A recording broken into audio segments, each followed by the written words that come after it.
ज़रूरत है। एनडीटीवी ने एक चीज़ सिखाई कि टीवी में और टीवी का एक ही मतलब होता है, टीम।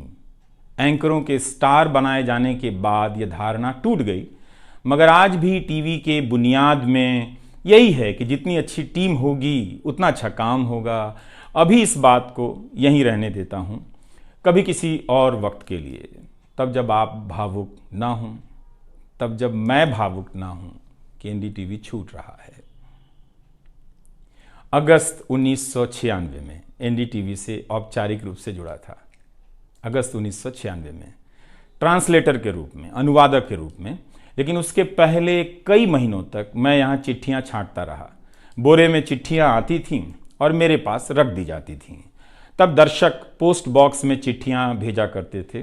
देश भर से दर्शक अपने हाथों से अलग अलग कार्यक्रमों के एंकरों को लिखा करते थे। इन्हें पढ़ते हुए मैंने टीवी के कार्यक्रमों के आसपास दर्शकों को बनता देख रहा था। मेरा काम था उनकी बारीक नज़र से लिखी गई चिट्ठियों पर रिपोर्ट बनाना और एंकरों या कार्यक्रम के प्रोड्यूसर को सौंप देना। दिहाड़ी का काम था, उसी के हिसाब से मजदूरी मिलती थी, पैसे मिलते थे। मेरी ज़िंदगी में यह काम आज भी जारी है। आज भी आप मुझे सैकड़ों की संख्या में मैसेज लिखते हैं, हाथ से लिखी चिट्ठियाँ भी आती हैं, बहुत अच्छी लिखावट में।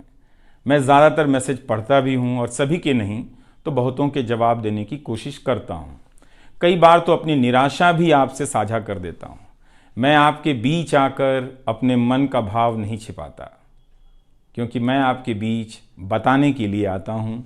अगर खुद को ही छिपाने लगा तो वो पूरा बताना नहीं होता है।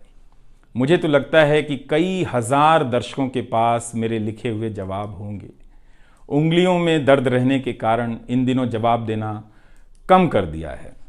तो एक तरह से जिन चिट्ठियों से एनडीटीवी में मेरी शुरुआत होती है, उनका आना जाना आज भी जारी है, आज तक जारी था।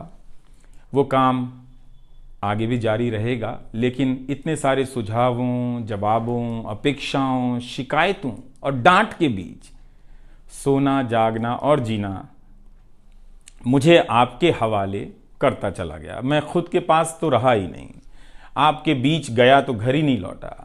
शायद अब कुछ वक्त मिलेगा खुद के साथ रहने का।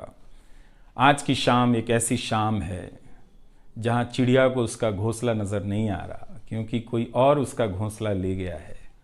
मगर उसके सामने थक जाने तक एक खुला आसमान ज़रूर नज़र आ रहा है। तो खैर, उसके बाद अनुवादक बना और कई पत्रकारों की रिपोर्ट का अंग्रेज़ी से हिंदी में अनुवाद करता रहा। इसके बाद मैं रिपोर्टर बन गया और फिर मेरी दैनिक रिपोर्ट की अलग यात्रा शुरू होती है। रवीश की रिपोर्ट से काफ़ी कुछ सीखने को मिला। तो इस तरह से यह एनडीटीवी में ही संभव हुआ कि एक चिट्ठी छांटने वाला इसके एक चैनल का ग्रुप एडिटर, समूह संपादक बनता है और आज उसे छोड़ रहा है, इस्तीफा दे रहा है। बहुत बड़ी बड़ी शक्तियाँ पीछे खड़ी हैं इस एक पत्रकार के पीछे।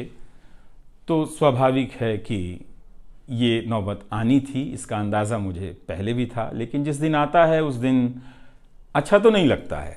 लेकिन मैं आपसे यह भी कहना चाहता हूँ कि जब भी मेरे बारे में मूल्यांकन करें, इस बात की सहानुभूति मुझसे ना रखें कि मैं चिट्ठी छांटता था। मैं उनकी तरह नहीं हूँ कि अचानक चाय बेचने की बात करने लग गया। उतर रहा हूँ जहाज़ से, बात कर रहा हूँ चाय बेचने की। सहानुभूति के लिए या फिर अपने संघर्ष को महान बताने के लिए मैं ऐसा नहीं करना चाहता। इस देश में हर किसी का संघर्ष ही पहाड़ चढ़ने के जैसा है। आप एम्स के बाहर मरीज जो खड़े हैं, उनके परिजन जो खड़े हैं, उनसे मिल लीजिए। आपको पता चल जाएगा कि उनकी चुनौतियां कितनी बड़ी हैं और आपका दुख कितना कम है, छोटा है। लेकिन आज के दिन मैं आप सभी के बीच दर्शकों की बात करना चाहता हूं।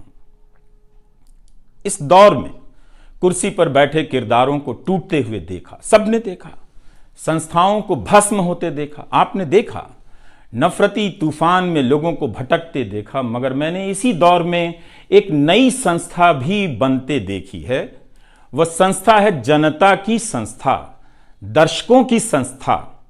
दर्शक ही अपने आप में इंस्टीट्यूशन बन जाते हैं। आप दर्शकों की संख्या भले कम है, मगर आप दर्शकों ने मिलकर जर्जर किए जा रहे इस लोकतंत्र में जनता नाम की संस्था का पौधा